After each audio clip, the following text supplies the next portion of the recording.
పరిస్థితి ఇది గైస్. పాపం ఇల్లంతా పోగా అయిపోయింది. అసలు ఎక్స్పెక్ట్ చేయలే ఇట్లా అవుతుందని. మా వినయ పాపం మా కష్టం చూడలేక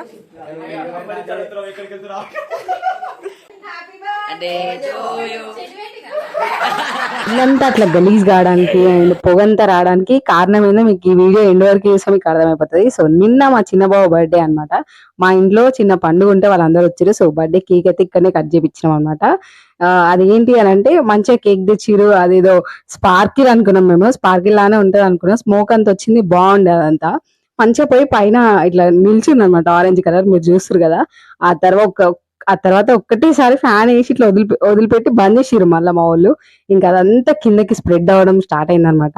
కేక్ మీద అంతా పడింది, ఇట్లా ఆగమాగమైంది. బర్త్డే బాయ్ కాస్త దాన్ని కవర్ చేసుకుంటూ నిల్చుండు.